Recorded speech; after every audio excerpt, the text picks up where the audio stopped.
All right, thank you. Good morning. So I have to say it's exciting to be here. I didn't realize this was only the second one of these, so hopefully I'll get an ask back, after if I do a good job, and if I don't, well, then everyone will know. And also, what a beautiful venue. I haven't been to the country club before, but as a fisherman, I'm a huge fan of golf because it keeps so many people off of the streams that would otherwise be where I'd like to be. So viva golf. So we're going to run through, here's the safe harbor. I can give you just the little clip of what it means. It says anything I say about the future may or may not be true, so take it at your own risk. And if you have insomnia, it's something you can use for later tonight. I'm going to talk a little bit about NRG. We're going to be a little bit different than some of the organizations you've just heard from. I'll do a quick introduction of myself, and then we'll talk a little bit about what we see out in the industry right now, what some of the major themes are going on. And I mean, we play in a lot of different areas, from Maine to California. So, and we're, there's a lot of moving pieces out there, and I'll try and display some of the trends we're seeing, and then also a little bit about how having competitive markets can help both on the on the energy side, on the innovation side, giving people choice, renewables, et cetera, et cetera. So let's jump into it. NRG, Fortune 500. We've got generation spread out, all kinds of generation: coal, gas, oil, nuke, the whole thing. We also are a major retail electric provider. One of the things that makes us a little different from some of the companies you've heard from is that we do not have a rate base. That our customers choose to be our customers. And in New Jersey and several other states, there'll be a graphic here a little bit later which shows some of the states that allow electric competition, which means you as an individual homeowner can choose for us to be the ones who are responsible for the commodity.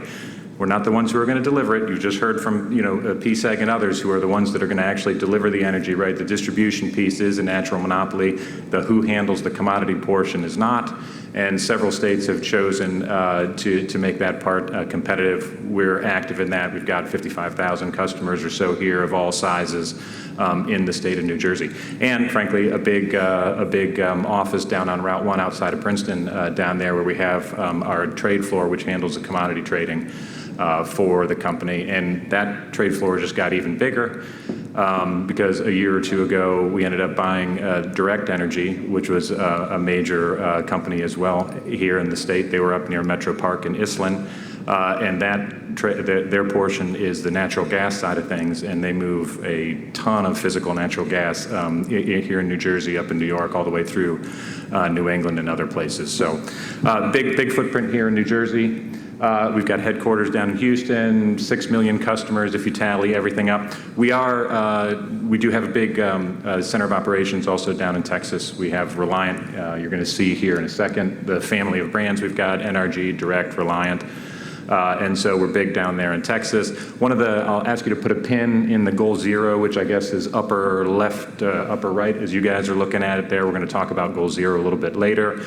And we're a lot of different products, right? Electricity, natural gas, and then over on the other side, on the consumer facing side of it, we have some HVAC company, which is doing installs for new residential building and et cetera, et cetera. So big span of operations.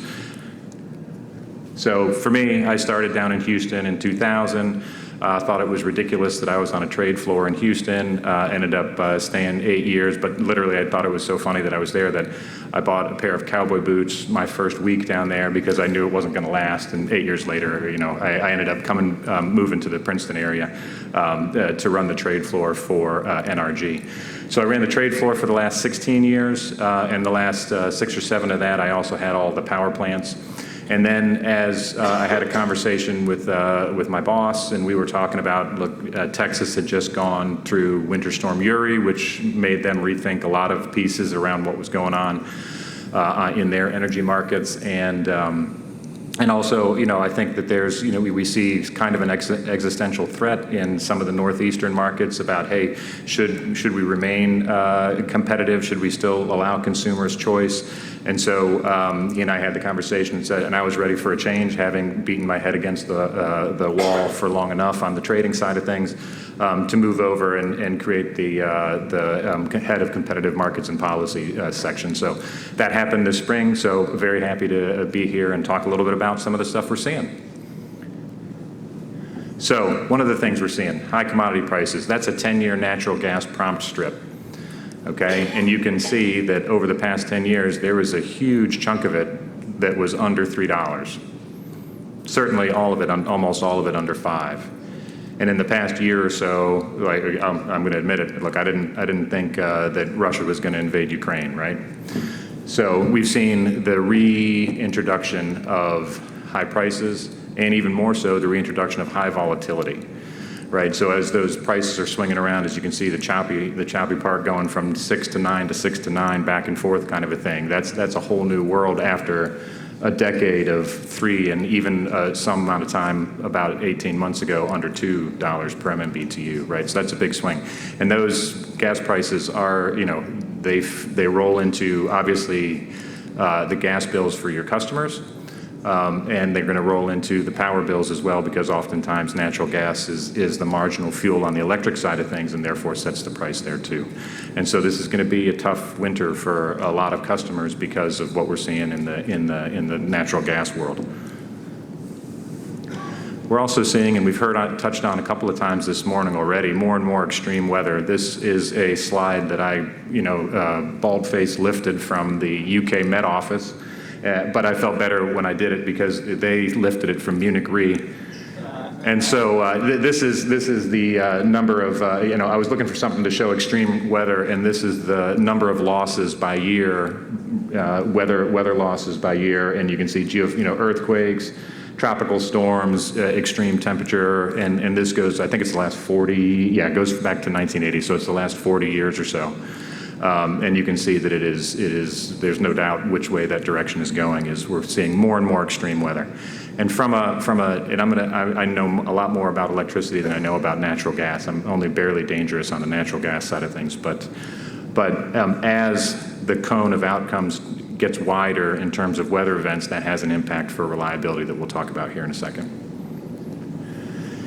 The other piece we're seeing out there is more and more intermittent generation, right, as people are committed. And I should say that, NRG has some pretty lofty carbon goals as well, right? We're not immune to that. We've got a 50% reduction by 2025 against the 2014 baseline, and a 100% reduction carbon in 2050. But as we're seeing, if you went to look and said, hey, how many power plants are expected to be built of what kind? This is that list. So each color is a 2014 to 2021 examination of what it has been planned to be built in that, or who is requested to be interconnected.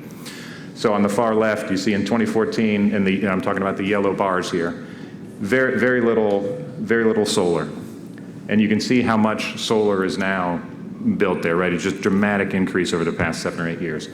The next chunk is storage, so that's the amount of batteries that have requested interconnection. And this isn't just New Jersey, this is a nationwide kind of a thing, but it's illustrative of all of the different interconnection queues I've seen. The green one is wind, so that had a big ramp up and is kind of flattened.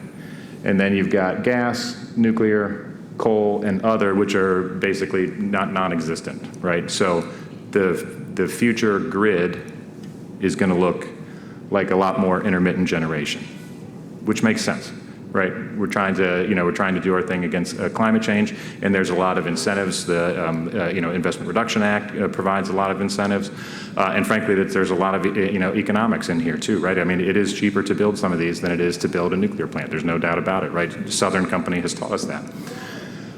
But what you get when you have more extreme weather, which means your demand side of the equation is swinging by a bigger factor.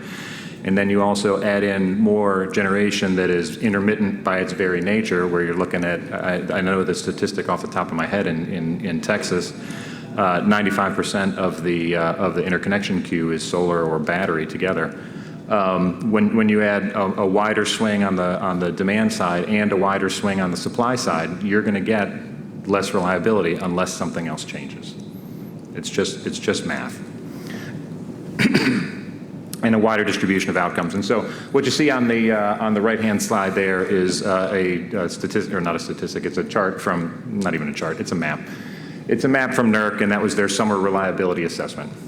And they said, hey, we've got concerns in the western and southern part of the United States for precisely some of these reasons.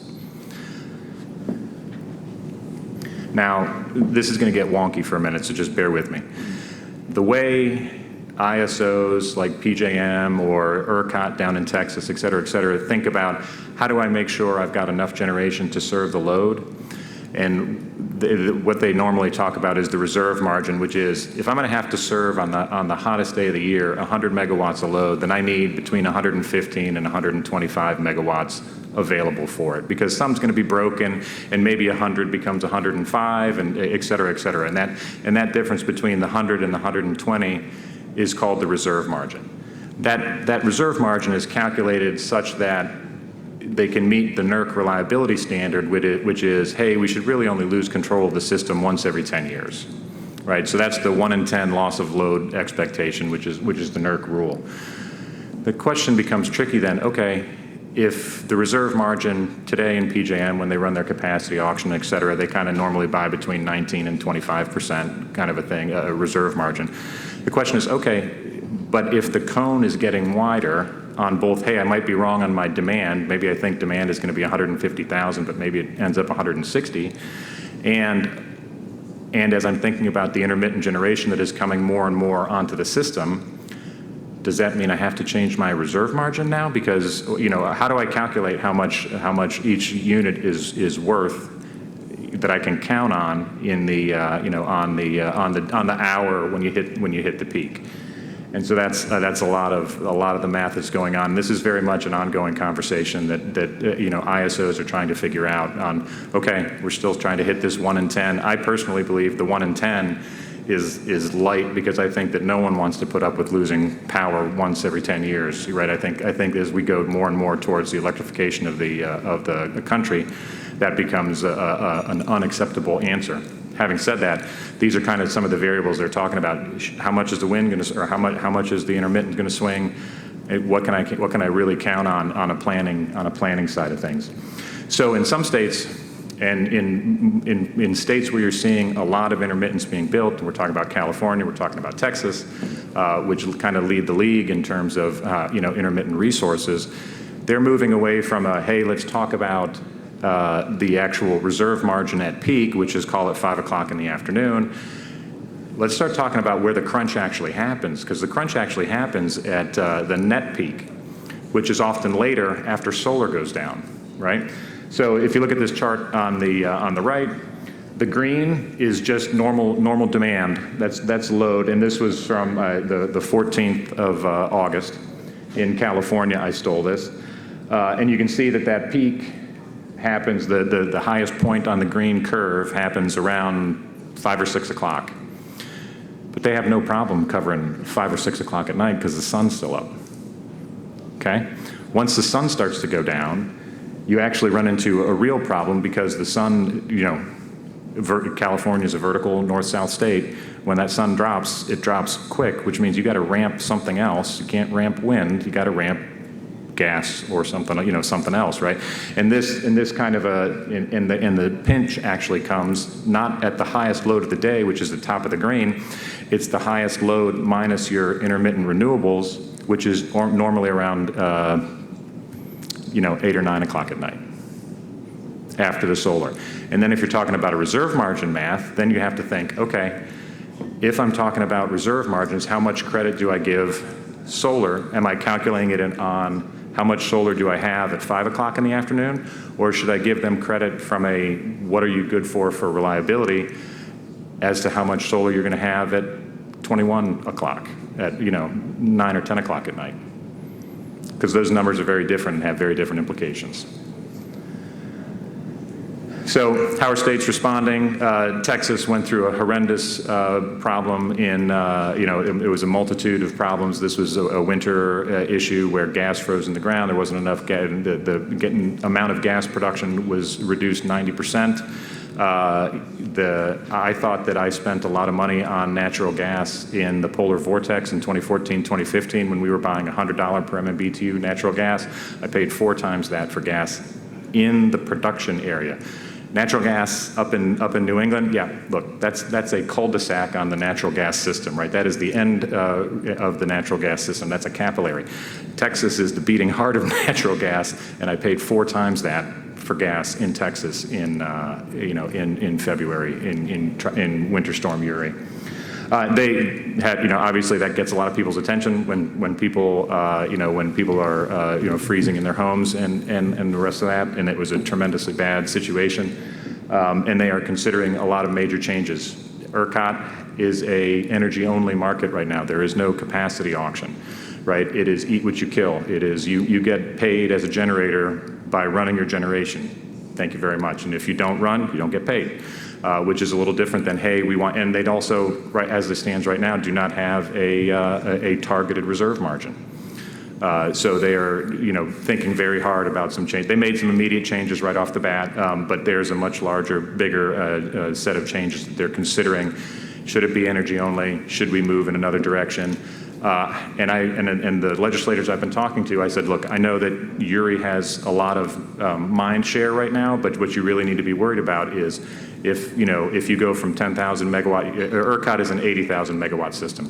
If you go from 10,000 megawatts of solar to 40,000 megawatts of solar, you now have a ramp, and that shuts a bunch of other generation. You're going to have a big ramp problem when it comes to that hour ending 9 when that sun goes down. So trying to make sure that they float through that. The other piece is that crypto is big, seems to be getting bigger and bigger in Texas. Again, for context, 80,000 megawatt system. Right now, there's 38,000 megawatts of crypto queued up to come on in the next couple of years. That's 50% increase on the load on top of what it is right now, which is obviously unsustainable and needs to be figured out, but there's some moving pieces there. California, they were the first ones to see that kind of, oh crap, switch when you start worrying less about 5 o'clock in the afternoon and worrying more about 8 o'clock in the afternoon. And so they did go out and they did some statewide competitive procurements for more natural gas dispatchable generation to try and help integrate I don't often give California credit for doing something right, but I will give them credit for doing that. I don't think they did enough. They're also trying to keep Diablo Canyon, one of the nukes that was slated to shut. They're going to keep that on, and they're trying to figure out switching from peak to net peak and what does that mean in terms of how do you set up the capacity structures and the rest of that. So how can competitive markets help? Look, on the one hand, it's obvious that they allow consumers to choose what they want instead of being stuck with either what the utility provides or what the state mandates, right? Hey, if you want renewables, okay, how much do you want? Do you want 50%? Do you want 100%? Do you want solar? Do you want wind? You can let people choose that way, which I think is great. It allows you to lock in a price. Do you want to lock in a price and not to be obvious about it, but locking in a price before a big run-up could have had big implications out there, right? Do you want to lock in a price for 3 months? Do you want to lock in a price for 6 months? Do you want to lock in a price for 2 years?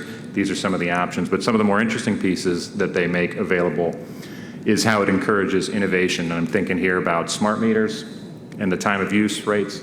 Thinking about some home storage and electric vehicles, which are all coming. This is just a quick shot of what electric choice in the U.S. looks like. So the colored states have some version of choice, be it on the electric or the natural gas side, and the blank states currently do not allow customers to shop. Right now, flat utility rates don't provide any kind of indication to scarcity, right? And so one of the things, if you want to make people more concerned about it, would be to give them a time of use rate. You can see I pulled the chart, the pricing chart there. That's just a very boring day in Texas, but you can see even on a boring day of Texas, right, the low to high is 100%. Right, and so giving people that indication, and we think that that's something that different public utility commissions should very much consider making as their basic generation service for customers who don't shop. If you're serious about some of the environmental goals, is to push them in the time of use direction. When I said put a pin in goal 0, that you can do a lot of this stuff at the macro level. On the micro level, we've got a company that has batteries that you can plug into the wall. You can plug whatever you want into. They're very modular, very scalable, and you can put them in your apartment. They in places where you can't put a Generac for backup and stuff like that, you can put the batteries there. And we've got the solar panels too that connect to it too. California utilities have been buying these for their for customers who have medical conditions at home, because the California utilities have been doing public safety power shutoffs. And this is a way that they can help make sure that even when they're doing the shutoffs, so that they don't burn huge chunks of the state down anymore, that those customers still have access to the medical devices that they need. And then EVs, look, EVs are coming, right? And we saw in New York not too long ago, mandate past 2035 that all vehicle sales have to be electric. California has done the same thing. They arguably is going to have an impact on other states. The more electric vehicles you get out there, the more those look like rolling batteries to an electric guy, right? I'm not a car guy, but I'm an electric guy. And if you have a fleet of rolling batteries and you can combine it with some of the innovative rates that we already have in some other states, you can get time of use rates. You can charge when it's in the middle of the night and it's cheap, or you can even have your EV discharge when the grid needs it, right? So that's some of the innovation that comes from being on the competitive side of things. So let me wrap up before I get tackled, because I'm out of time. But the grid's in transition. You've got weather swinging. You've got more and more intermittent generation swinging. Something's got to give, and I think competition will go a long way to try and help get the innovative products and into the markets that you need. So thank you very much. I appreciate it. Thank you.